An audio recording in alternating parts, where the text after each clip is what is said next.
Florida Governor Ron DeSantis still has not even announced that he is joining the Republican presidential primary, and his candidacy continues to collapse. Well, hold on. If it hasn't started, how is it collapsing?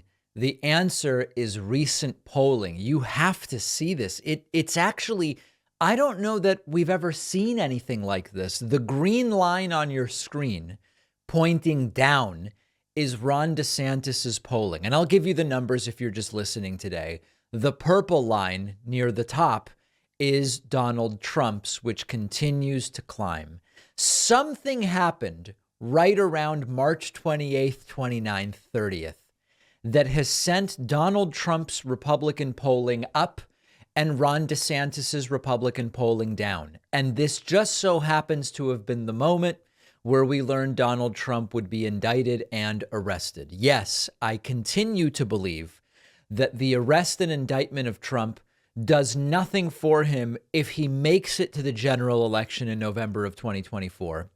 But it is undeniably clear that it is doing something for him in the Republican primary. Ron DeSantis now down barely to 20% on average in recent polling. He had reached as high as 32, 33.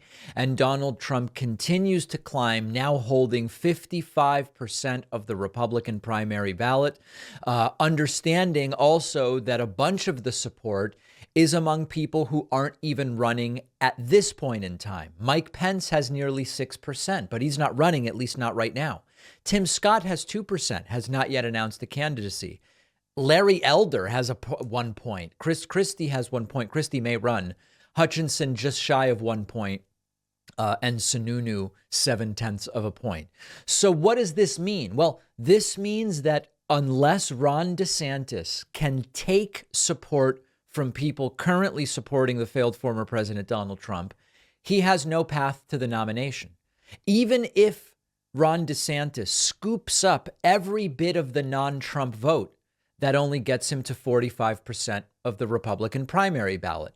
Not enough to win that nomination. So the question then becomes, how can DeSantis take voters that are already supporting Donald Trump? And the answer may be he can't, that it's really up to Trump to mess this thing up for himself. That's one perspective. The ways that it could get messed up for Trump, for lack of a better term, could include more arrests and indictments that definitively take him off of the campaign trail, some kind of misstep. But I mean, listen, he's been found liable of sexually assaulting and defaming a woman, and his support just keeps climbing among Republican voters. So I actually don't know what there is that DeSantis could do. What I can tell you won't help DeSantis is the wishy-washy approach that he has taken, where he'll sort of criticize the failed former President Trump, but he really stands for nothing and he won't seriously do it. This is just one example. We looked at this earlier this week, and of course, I apologize to those who have seen this. Here is DeSantis asked, do you acknowledge Trump really did lose in November of 2020? Do you acknowledge that the voter fraud that Trump claims took place didn't actually take place? And DeSantis standing for nothing. Take a listen to this. You said during an event in Iowa over the weekend that the GOP needs to reject a culture of losing. Do you acknowledge that Trump lost and there wasn't all this fraud that he talks about? Right. Well, I look at the last however many election cycles. 2018, we lost the House. True. We lost the Senate. 2020, Biden becomes president. Or no, excuse me, we lost the Senate in 2020. Biden becomes president and has done a huge amount of damage. Very unpopular in 2022. And we were supposed to have this big red wave. And other than like Florida and Iowa, I didn't see a red wave across this country. And so I think the party has developed a culture of losing. I think that there's not accountability. And I think in Florida, we really showed what it takes. Okay, I won't play the whole thing and torture you all. With Ron DeSantis, this is not inspiring confidence. That is not going to bring over the Trump people who want to hear him say Trump did win. And this is not going to bring over the non-Trump people who might want to hear him say, listen, we lost. I wish we would have won, but he lost, and I'm running so that we can actually win. It's not going to convince anyone. Also, an unforced error for Ron DeSantis is he keeps going with this anti-woke stuff, which might play okay among Florida Republicans.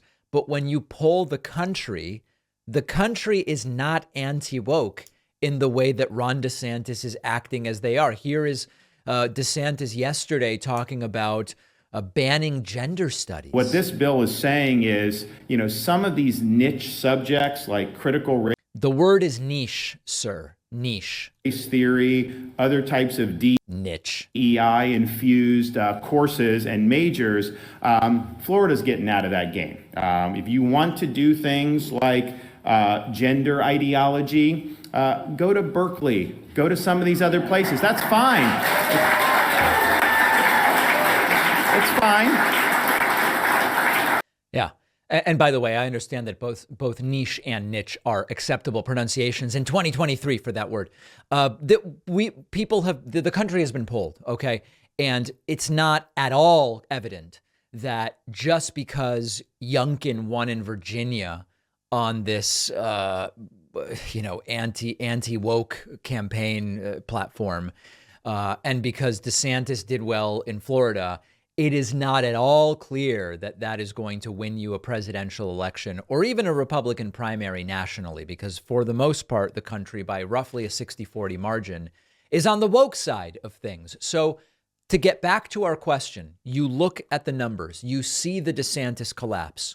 What can turn it around? DeSantis may believe that simply announcing a run is going to turn this around. He may be right that announcing that he is running might push him from 20 to 25 in the Republican primary. It might push him from 20 to 28, maybe even to 30 in the Republican primary. But you don't win with that. And it is not at all clear that he has a path to denying Trump the roughly 50+% that he needs. So things not going well for Ron DeSantis, things going very well for Donald Trump in the Republican primary. Rumor has it DeSantis, if he is going to announce, may be doing so in the next 7 to 10 days. We will watch it. I will, of course, let you know.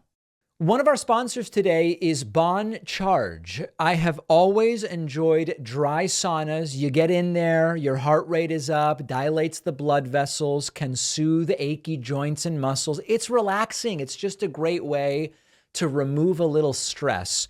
Bon Charge is the creator of the infrared sauna blanket, which you can enjoy from home. Super easy to set up. Heats up fast. You don't have to have your head inside like at a traditional sauna at the gym. Nice for meditating or reading, getting work done, relaxing. I have found it to be a great way to unwind at the end of a long day. Easy to clean, sleek, lightweight design, easy to store, and comes with a 12-month warranty. And of course, if you don't love it, returns are super easy. But I think you will love it. And you'll get 15% off when you go to boncharge.com/Pacman and use the code Pacman. The link is down below.